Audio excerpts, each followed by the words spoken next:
Hello friends, my name is Monika और स्वागत है आपके channel tarot world with Monika में। तो आज की जो रीडिंग है वो है कैप्रिकॉर्न मकर राशि। तो जनवरी मंथ आ चुका है, चलिए जल्दी से देख लेते हैं कि आपकी रीडिंग में क्या निकल कर आता है ये इस नए साल में। तो जल्दी से मैं सारे पहले कार्ड्स निकाल लूँ, देन उसके बाद हम रीडिंग करेंगे। ओके, तो मैं फर्स्ट, सेकेंड, थर्ड और फोर्थ वीक की कार्ड निकालूंगी जनवरी मंथ के लिए कि आपका फर्स्ट, सेकंड, थर्ड और फोर्थ वीक कैसा रहेगा, और कलर्स भी गाइडेंस दूंगी कि क्या कलर आपको लेना है, अवॉइड करना है, पहनना है, जो भी, ठीक है। और साथ ही साथ एनर्जी भी चेक होगी आपकी। तो चलिए जल्दी से हम कार्ड्स निकाल लें। तो जो पहला कार्ड आया है वो है 8 ऑफ कप्स। उसके बाद जो कार्ड आया है वो है द मून। ओके,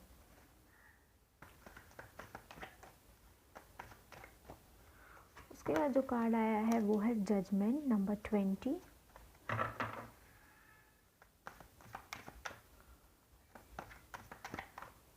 उसके बाद जो कार्ड आया नंबर 5 ऑफ कप्स। ओके, तो ये है आपकी रीडिंग। और चलिए हम लोग जल्दी से एनर्जी देख लेते हैं, कार्ड्स निकाल लेती हूँ, उसके बाद रीडिंग अच्छे से देखेंगे।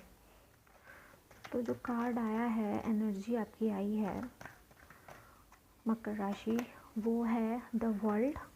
और जो नेक्स्ट है वो है नंबर 11 कॉन्कोपाइट। ओके,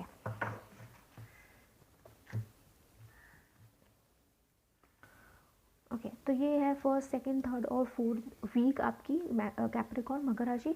तो चलिए जल्दी से जानते हैं। तो देखिए, जो पहला कार्ड आया जनवरी मंथ के लिए वो है 8 ऑफ कप्स का कार्ड। ओके, 8 ऑफ कप्स का कार्ड देखते हुए ऐसा लग रहा है कि ओके, आपका टाइम जो है, आई थिंक पिछले साल भी बहुत प्रॉब्लम था, बहुत ही ज़्यादा दिक्कत थी, बहुत ही ज़्यादा आप डिसअपॉइंट है किसी बात को लेकर। ओके, और मुझे जहाँ तक लग रहा है कि जनवरी मंथ के स्टार्टिंग में भी आपको बहुत सारी बातें को आप सोच रहे हो, बहुत ही ज़्यादा ना आप इमोशनल हो रहे हो, लाइक आपके जो आप बीत चुका है उसको लेकर आप काफ़ी ज़्यादा सोचते हुए नज़र आ रहे हो, दुखी हो, ठीक है। किसी भी काम से रिलेटेड, किसी रिलेशनशिप से रिलेटेड, किसी फैमिली मेम्बर से, तो कुछ भी है, ठीक है। यहाँ पे तो बहुत सारे लोग हैं जो मकर राशि के हैं, तो सबकी अलग अलग परेशानी है। तो जस्ट मैं आपको एक हिंट दे रही हूँ कि कोई भी इस टाइप की सिचुएशन जो पास्ट में हो चुकी है, अभी भी आपके दिल और दिमाग में बहुत ही ज़्यादा आप उस बारे में सोच रहे हो, आपको तकलीफ़ हो रही है, आप उस चीज़ को लेकर आगे बढ़ ही नहीं पा रहे हो, या फिर उससे आप इग्नोर ही नहीं कर पा रहे हो, ठीक है। और आपको कहीं ना कहीं सेकंड चांस भी यूनिवर्स आपको दे रहा है, लेकिन उस चांस को आप फिर भी इग्नोर करते हुए बस आगे बढ़ रहे हो। तो मुझे जहाँ तक लग रहा है कि आपको एक एडवाइस मैं देना चाहती हूँ कि अगर कोई चीज़ आपके सामने है और जो चला गया है, जो पास्ट है, प्लीज़ उसको अवॉइड, उसे इग्नोर करते हुए आगे बढ़िए। लेकिन यूनिवर्स आपको जो अभी फ़िलहाल दे रहा है उसे लेकर आगे बढ़िए, ना कि अकेले, क्योंकि यहाँ पे साफ साफ दिख रहा है कि यूनिवर्स आपके साथ है। कुछ टाइम ऐसा होता है इंसान के लाइफ में आता है जो बहुत ही ज़्यादा मुश्किल होता है, अप्स डाउन्स आते हैं, लेकिन यहाँ यूनिवर्स है आपके साथ। बस आपको थोड़ा सा पेशेंस फ़िलहाल रखने की सबसे ज़्यादा ज़रूरत है, क्योंकि मुझे जहाँ तक लग रहा है कि जनवरी मंथ का फर्स्ट वीक भी थोड़ी सी परेशानी का सामना आप कर सकते हो। लेकिन सबसे इम्पॉर्टेंट बात है कि आपको फिर से एक चांस मिलेगा, बस उस चांस को आपको मिस नहीं करना है। मैं जस्ट ये एडवाइस आपको दे सकती हूँ मकर राशि, ठीक है। थोड़ा सा टाइम बुरा है, एक ग्रहण जिसे कहते हैं कि आपके जो राशि है या फिर आपके पर्सनल लाइफ में किसी का ना नज़र या फिर किसी बात का ग्रहण लगा है, लेकिन जो ग्रहण है उसका एक समय होता है, वो आता है तो वो चला भी जाता है। तो जनवरी मंथ का फर्स्ट वीक आपको थोड़ा सा डिस्टर्बिंग रहेगा इमोशनली तौर पे, लेकिन जैसे ही ये सब कुछ ख़त्म होगा, ये ग्रहण ख़त्म होगा, ये परेशानी जब ख़त्म होगी, आपको उतनी ही ज़्यादा दुगनी खुशी भी ज़रूर मिलेगी, ठीक है। चलो, तो ये फर्स्ट वीक में आपको थोड़ा सा पेशेंस रखना है फ़िलहाल, ठीक है। ओके, उसके बाद जो कार्ड आया है वो है द मून का। Okay, number 18। ओके, तो यहाँ पे देखिए द मून का कार्ड है। तो सेकंड वीक में आप फिर से परेशान हो, फिर से बहुत दुखी है। और सबसे इम्पोर्टेंट बात क्या है कि आपकी दुखी का कारण बहुत लोगों के लिए हो सकता है मदर इशू हो सकता है, मदर की हेल्थ को लेकर या मदर की किसी बात को लेकर आप बहुत ही ज़्यादा परेशान रह सकते हो, ठीक है। इस टाइम में भी, सेकेंड वीक में भी, जनवरी मंथ का आपका थोड़ा सा डिसबैलेंस रह सकता है, ठीक है। मुझे जहाँ तक लग रहा है कि कोई थर्ड पर्सन है जिसके वजह से आपकी लाइफ बहुत ही ज़्यादा बिगड़ती हुई जा रही है। किसी थर्ड पर्सन की इन्वॉल्विंग के कारण। तो मुझे जहाँ तक लग रहा है कि उस थर्ड पर्सन की बात आपको नहीं सुननी है, ठीक है। आपको जिससे भी शिकायत है या जिससे भी क्लैरिफाई किसी चीज़ को करना है, अपनी बातों को या फिर किसी भी बात को लेकर, तो आप प्लीज़ उस सामने वाले इंसान से क्लैरिफाई कीजिए, ना कि किसी तीसरे इंसान की मदद लीजिए। क्योंकि मुझे जहाँ तक लग रहा है कि कोई थर्ड पर्सन है जिसकी वजह से आपकी लाइफ बहुत ही ज़्यादा बिगड़ती जा रही है, और उस थर्ड पर्सन की बातें आप ज़्यादातर मान रहे हो, सोच रहे हो, जिसकी वजह से रास्ता होते हुए भी आप रास्ता नहीं देख पा रहे हो, ठीक है। तो बी केयरफुल। सेकेंड वीक आपको बहुत ही ज़्यादा केयरफुल होना है। कोई भी बात की डिसीज़न अगर आप लोगे तो बिल्कुल सोच समझ के दिमाग को जगा के लेना, ना कि दिमाग को सुला कर, ठीक है। क्योंकि देखिए द मून का कार्ड है, बहुत ही ज़्यादा भावुक होकर कोई भी फैसला नहीं लेना है। बहुत ही ज़्यादा इमोशनल हो गए, ओके मैं कर लूँगी या कर लूँगा, लेकिन बाद में आपको बहुत बड़ा पछतावा हो सकता है। तो सेकेंड वीक में अगर आप किसी बात का फैसला नहीं ले पा रहे हो तो उसे टाल दो, लेकिन ना हाँ बोलो ना ना बोलो, अगर आप पूरी तरह से क्लियर नहीं हो तो, ठीक है।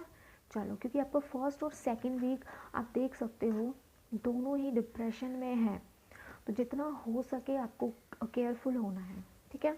चलो, तो फर्स्ट सेकंड वीक आपके लिए थोड़ा सा भारी रह सकता है, लेकिन थर्ड वीक उतना ही ज़्यादा अच्छा है, उतना ही ज़्यादा पॉजिटिव है।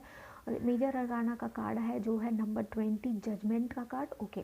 तो किसी बात की अगर साफ साफ ही दिख रहा है कि आपको किसी ना किसी बात को लेकर प्रॉब्लम है, किसी बात की इशू है, किसी बात को लेकर आप मेंटली तौर पे बहुत ही ज़्यादा डिस्टर्ब हो, उससे ज़्यादा आपको मन में बहुत सारी ऐसी बातें हैं, जिस फीलिंग्स आपकी कहीं ना कहीं हर्ट हुई है, तो मुझे जहाँ तक लग रहा है कि थर्ड वीक में आपको उस बात को लेकर फिर से चीज़ें फिर से ठीक होते हुए नज़र आ रही है। आपको एक दवा मिल रहा है, और वो दवा कोई नहीं, आपका एंजल, आपका भगवान जिस पे आप विश्वास करते हो, तो उससे रिलेटेड जो भी परेशानी है उसकी उस बात को लेकर आपको जजमेंट मिलते हुए नज़र आ रहा है। लाइक थर्ड वीक आप जो भी आपकी चिंता है वो पूरी तरह से ख़त्म हो जाएगी, क्योंकि आपको जजमेंट मिलेगा, और वो जजमेंट आपको भगवान देगा, किसी इंसान के रूप में आपके पास आए, या फिर किसी ना किसी तरीके से आपका एंजल्स आपकी हेल्प ज़रूर ज़रूर ज़रूर करेगा, ठीक है। तो थर्ड वीक आपके लिए बहुत अच्छा जाने वाला है मकर राशि।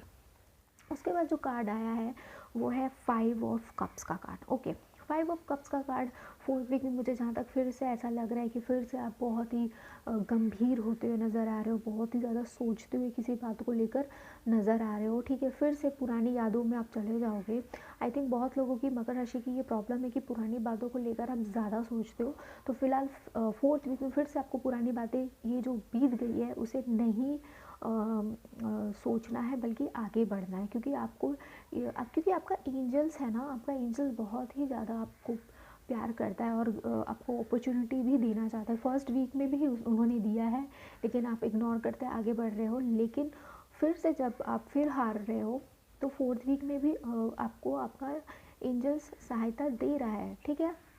तो बेसिकली अगर फोर्थ वीक में फिर से अगर आप डाउन होते हो, तो आपको चार्ज होना है, क्योंकि यहाँ पे कोई अगर है या नहीं, लेकिन भगवान जो है वो आपके बैक में है, आपके पीछे सपोर्ट बनकर है यहाँ पे, ठीक है।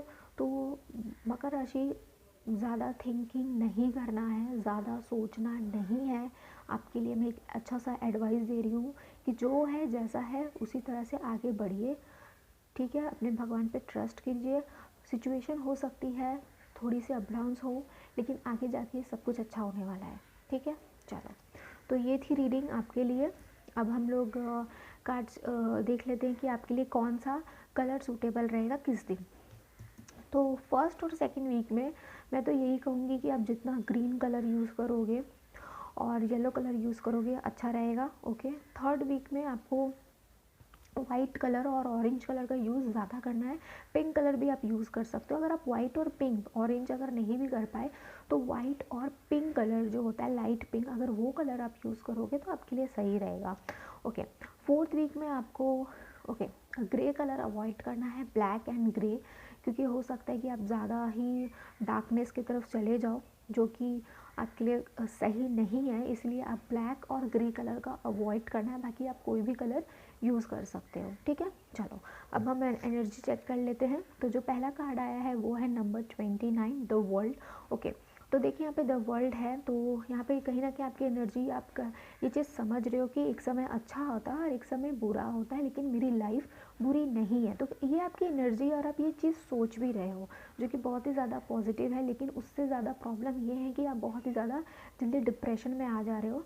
लेकिन आपकी एनर्जी यही है, रहेगी कोशिश कि आपकी वर्ल्ड जो है, आपकी जो दुनिया है, आपकी जो लाइफ है, वो कहीं ना कहीं मैं अच्छे से चेंज करूँ और अपना फ्यूचर अच्छा करूँ। तो ये आपकी जो एनर्जी है वो मेरे ख्याल से बहुत ही अच्छी बात है, ठीक है।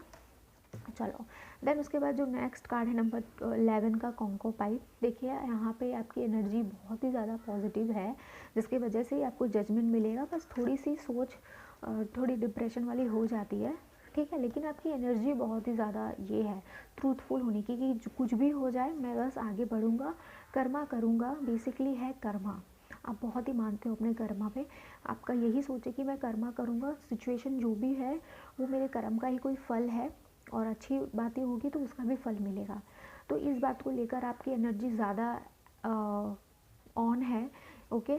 जिसके वजह से आपको आपकी लाइफ थोड़ी थोड़ी धीरे धीरे, मुझे जहाँ तक लग रहा है, बैलेंस होते हुए नज़र आएगी। क्योंकि यहाँ पे जो कार्ड का नंबर भी है वो भी बहुत ही ज़्यादा बैलेंसिंग है, इसलिए, ठीक है। चलो, तो ये थी रीडिंग मकर राशि कैप्रिकॉन के लिए। आई होप आपको ये रीडिंग अच्छी लगी होगी। अगर ये रीडिंग अच्छी लगी तो प्लीज़ मेरे चैनल को सब्सक्राइब, लाइक और शेयर ज़रूर करिएगा। मैं मोनिका मिलती हूँ आपसे आपके अगले रीडिंग में, तब तक के लिए बाय बाय।